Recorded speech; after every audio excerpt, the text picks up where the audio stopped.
सबसे पहले माँ सरस्वती के श्री चरणों में वंदन करती हूँ और आपका इस वीडियो में अभिनंदन करती हूँ। मैं हिंदी व्याख्याता कविता सोरान। आज हम बात करेंगे साथियों कुछ ऐसे छोटे छोटे बिंदुओं पे जो आप लोगों की समस्याएं भी हैं। जैसे एक समस्या आपके पास ये है कि आप नोट्स कैसे बनाएं। आपने किसी का कोर्स ले रखा है और वहाँ वो बहुत बड़े वीडियो डाल रहे हैं, तो उन इतनी बड़ी बड़ी PDF जो डालते हैं वो ऐप पर उनके नोट्स बनाने संभव नहीं है। ऐसे तो फिर आप किताब भी ला सकते हो, पूरी की पूरी मोटी मोटी पोथियाँ, नोट्स उनसे शॉर्ट करके बनाए जाते हैं। तो एक तो मैं इसके लिए मेरे इस चैनल की कम्युनिटी जो पोस्ट होती है उस पर मैं 4-5 पेज डाल दूँगी, हिंदी के भी और कुछ GK के भी। मेरी लिखाई इतनी ज़्यादा सुंदर तो नहीं है, लेकिन आप उसे समझ सकते हो इतनी ज़रूर है, तो आप वहाँ से देख लें।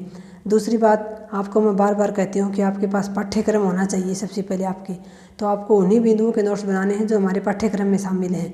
जैसे आप मौर्य काल, अगर हम GK की बात करें तो सबसे पहले आप मौर्य काल पढ़ेंगे, तो आपको उसमें चंद्रगुप्त मौर्य का, सम्राट अशोक का कार्यकाल नहीं लिखना, वो कब से कहाँ तक रहे थे, कितने साल तक उन्होंने शासन किया था। आपको सिर्फ उन्होंने जो स्तूप या जो स्तंभ बनवाए थे वही लिखने हैं आपको।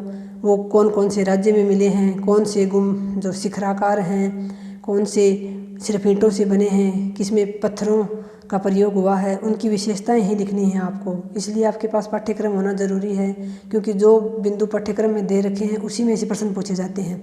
तो आपको मौर्य काल में सिर्फ वही चीज़ें याद रखनी हैं। 5-7 प्रश्न होते हैं हर बार, जो RPSC घुमा फिरा कर पूछ लेती है।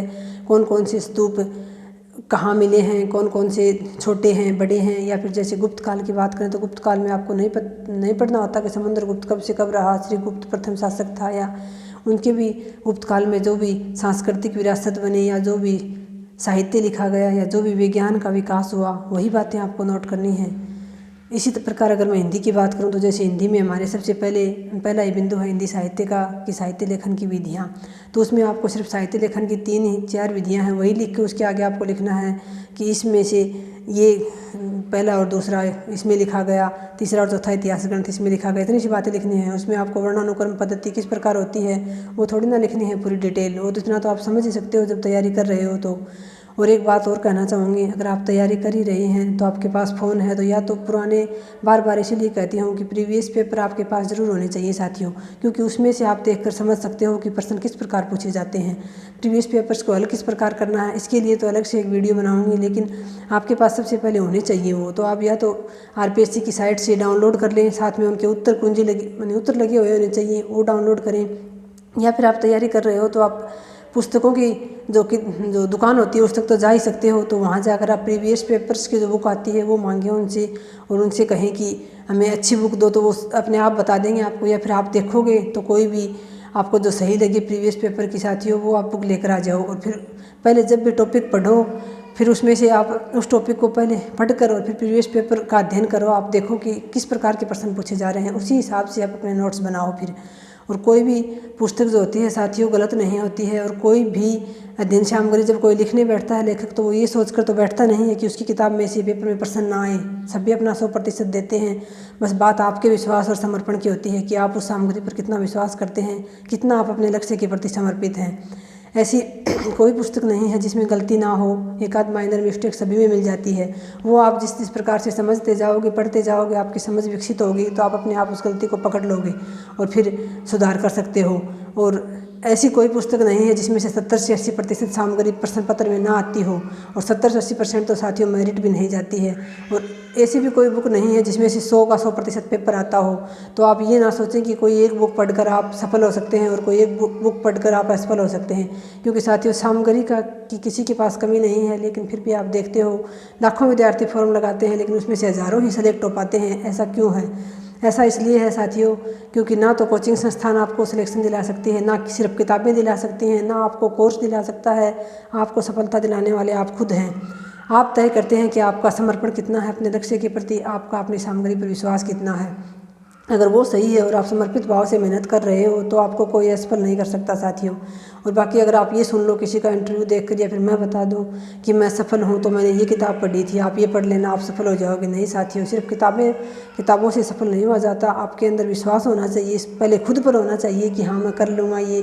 मुझे बहुत ज़रूरी है ये करना, और फिर अपनी सामग्री पर विश्वास होना चाहिए। इसलिए मैं आपसे बार बार कहती हूँ बहुत अधिक सामग्री आप इकट्ठा ना करें, क्योंकि आप नहीं पढ़ पाएंगे।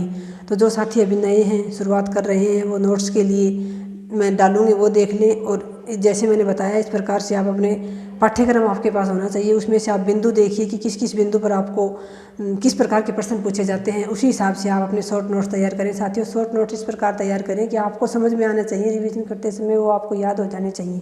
इस प्रकार से जैसे हिंदी साहित्य में हम बात करें, हिंदी भाषा का उद्भव और विकास, तो उसमें आपको एक सारणी से बनानी होती है कि हिंदी का विकास कहाँ से हुआ था। 1500 ईसा पूर्व पहले वैदिक संस्कृत थी, फिर लौकिक संस्कृत आई, फिर पाली आई, फिर प्राकृत आई। तो उसमें एक साइड तो आपको टाइम लिखना होता है, इस टाइम से इस टाइम तक ये थी, एक साइड वो भाषा लिखनी होती है, उसको क्या क्या नाम दिया गया था। प्राकृत के बाद अब बरस के बाद हिंदी आई 1000 ईस्वी के आसपास। तो इस प्रकार से आपको बिल्कुल शॉर्ट नोट्स बनाने होते हैं साथियों, उसमें आपको डिटेल नहीं लिखनी होती है। तो एक तो आपको नोट्स बनाने का ये तरीका, थोड़ा सा पहले आप प्रीवियस पेपर देखेंगे, पाठ्यक्रम में बिंदु देखेंगे, तभी आपको समझ में आएगा। इस प्रकार से आप अपने नोट्स तैयार कर सकते हैं। और दूसरी बात साथियों, जो साथी अभी नई शुरुआत की है वो ये ना सोचें कि बहुत सारे साथी हमसे आगे निकल गए हैं। अगर आपके अंदर समर्पण भाव है साथियों, आप अपना 100% देते हो, बाकी आप माँ सरस्वती पर छोड़ दो। माँ सरस्वती कभी अपने ऊपर ऋण नहीं रखती हैं। आप जिस पद के लायक हो, जिस स्तर की आप मेहनत करोगे, वो स्तर आपको मिल ही जाएगा। थोड़ी सी लेट हो सकती है, लेकिन ऐसा नहीं है कि आपको अपनी मेहनत का फल नहीं मिलेगा। तो बिल्कुल भी निराश ना हो। जो पुराने साथी लंबे समय से तैयारी कर रहे हैं वो भी, और जो अभी नए शुरू कर रहे हैं वो भी, आप तो समर्पित भाव से लगे रहिए साथियों। समर्पण रखिए अपने लक्ष्य के प्रति, आप ज़रूर सफल हो जाएंगे। तो आज के वीडियो में इतना ही साथियों, मिलते हैं नेक्स्ट वीडियो में। धन्यवाद। जय हिंद, वंदे मातरम।